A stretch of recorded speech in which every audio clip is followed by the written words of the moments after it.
Lesson 5, Nazi propaganda and the racial state.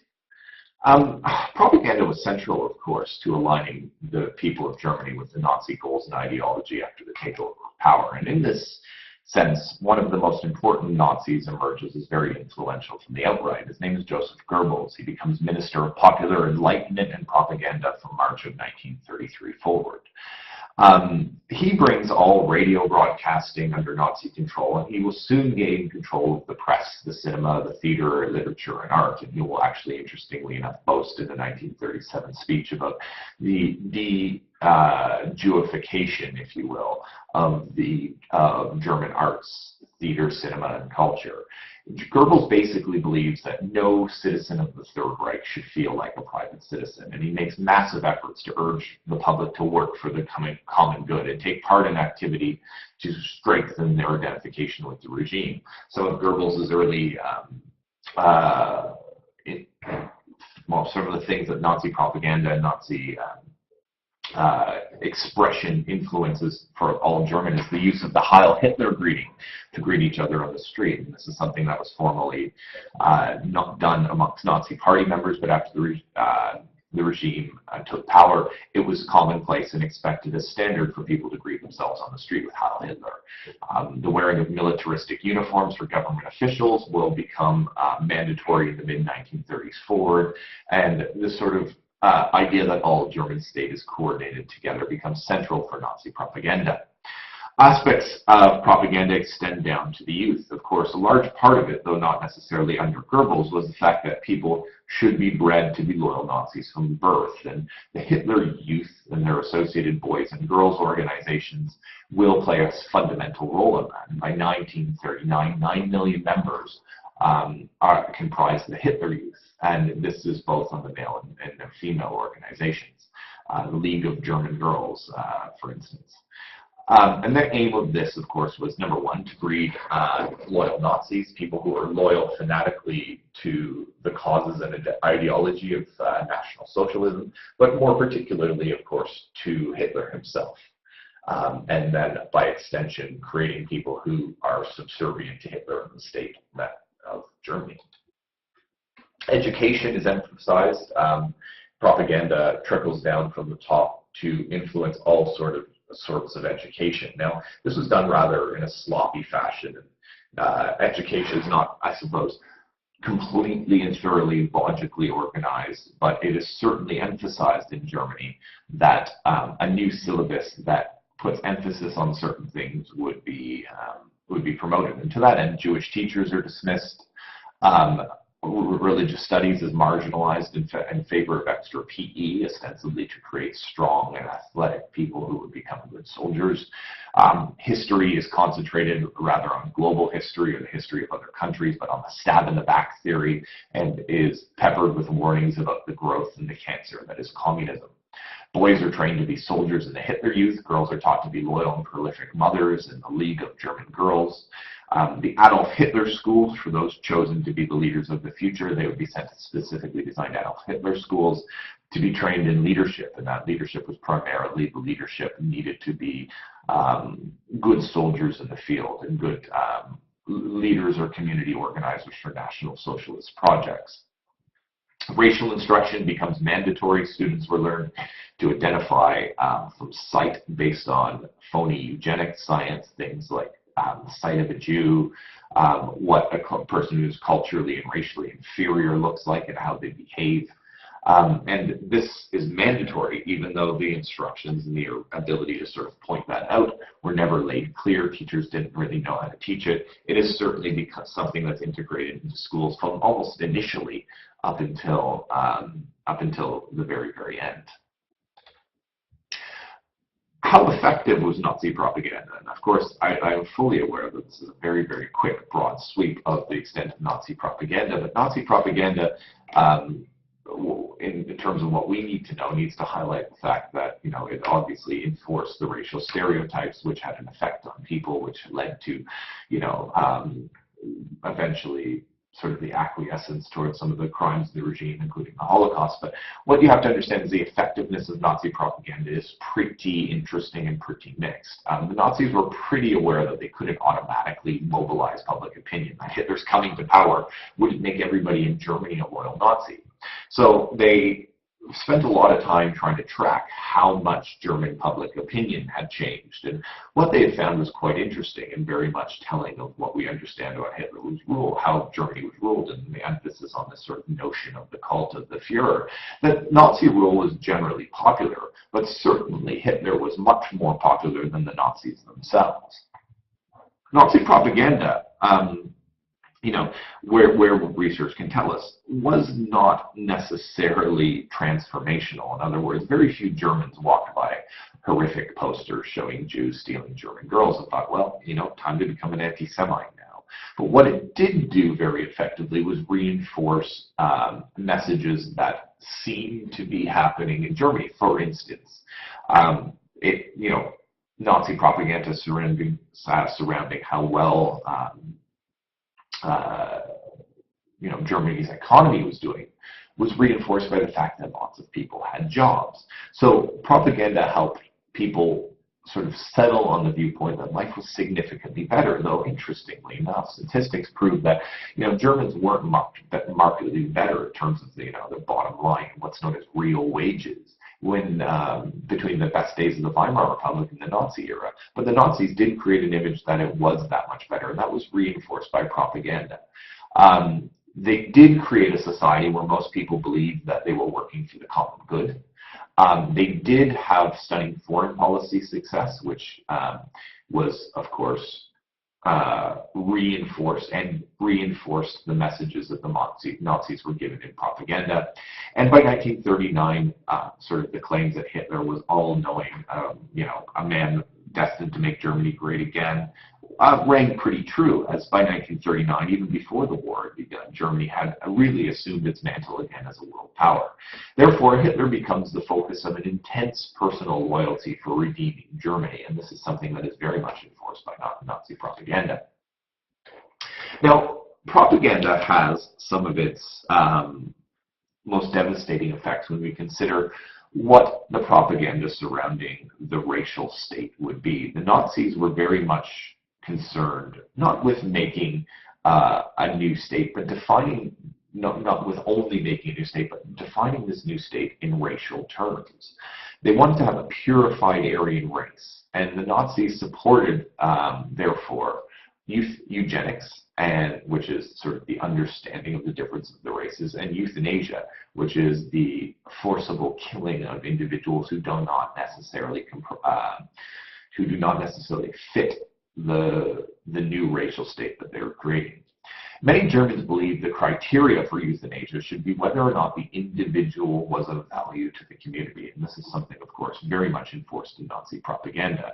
And this Nazi propaganda wasn't necessarily created in the minds of Hitler and Joseph Goebbels. It was really picking up upon work done in Germany at the time by people who sort of get involved with the eugenics movement. And one of the big driving factors and behind Nazi ideology was the works of Professors Binding and Hosch. And they write a book called The Permission for the Destruction of Worthless Life, Its Extent and Form. And in it, they argue that Germany had become lumbered with living burdens, especially mental defectives, who were absorbing a disproportionate amount of the national resources, and these people were completely worthless creatures.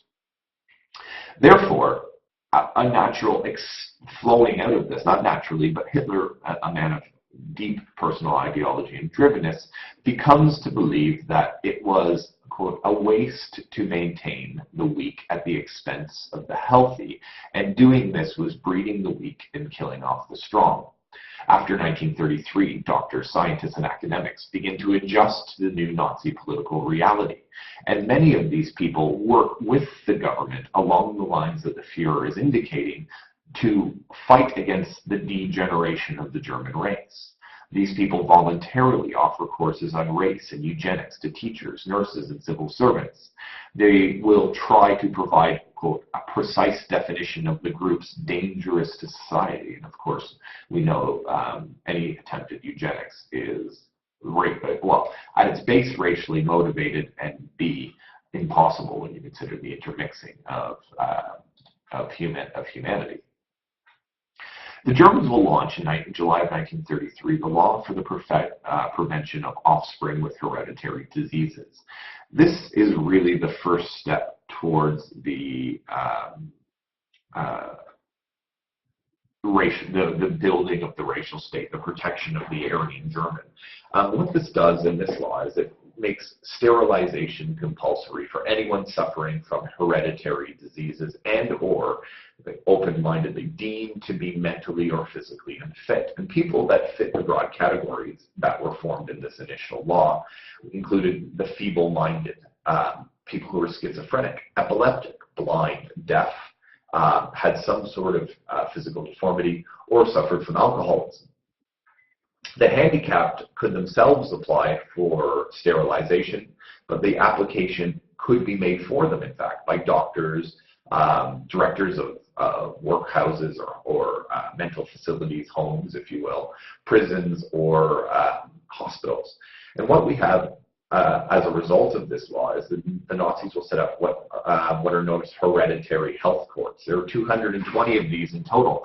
And these courts will comprise a judge and 2 doctors. And basically, if you end up and your case is referred to a hereditary health court, and these people decide on your sterilization, it will be compulsory and something inflicted upon you by force.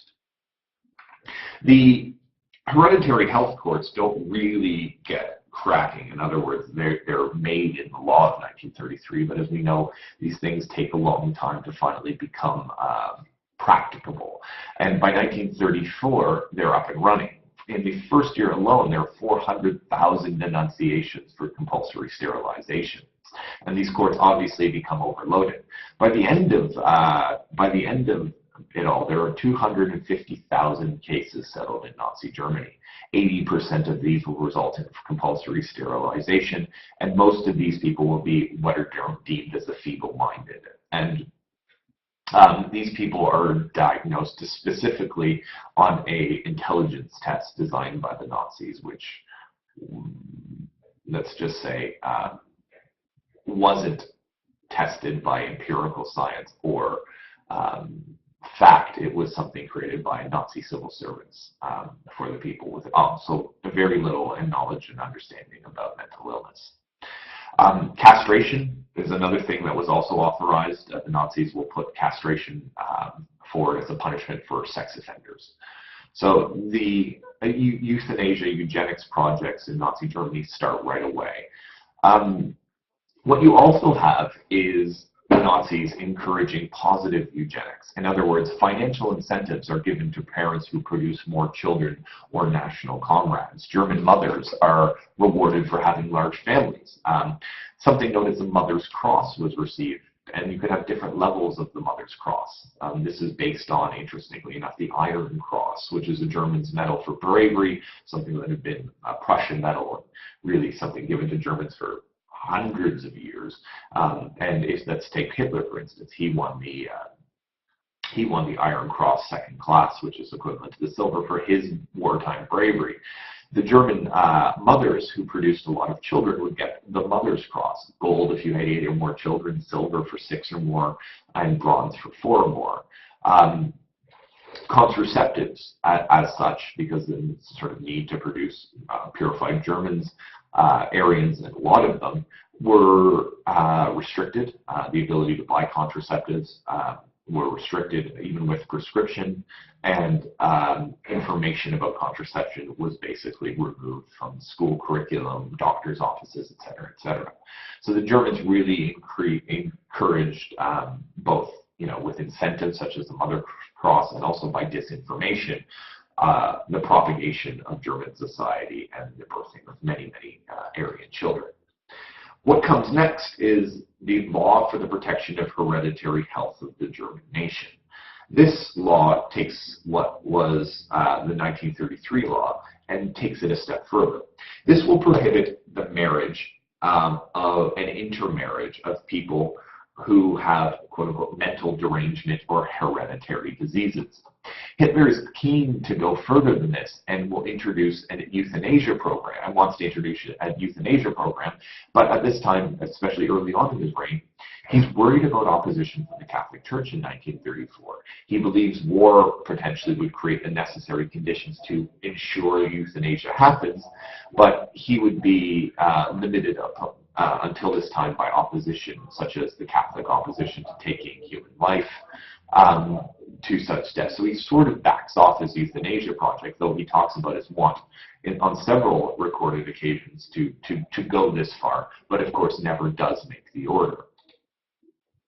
Propaganda will reinforce the stereotypes that I talked about, especially about the feeble-minded and people who are mentally inferior. And to lay the groundwork for a potential euthanasia program, the Nazis start a huge propaganda campaign in the late 1930s. In newspapers, on street corners, on billboards and signs, horrific photographs showing the insane are prominently displayed in the press. You could go to a film house to watch a movie, and you'd have to be forced to watch a government clip on the uselessness of the feeble-minded, for instance. Many articles are published by Nazi functionaries talking about the intolerable cost of looking after these people. They claim that the money that was spent looking after the mentally ill or the disabled would better be spent improving the lives of ordinary Germans. So by 1939, you get a situation where euthanasia is seriously being discussed among those responsible for the mentally ill. As far as asocials and gypsies are concerned, propaganda focused on them heavily.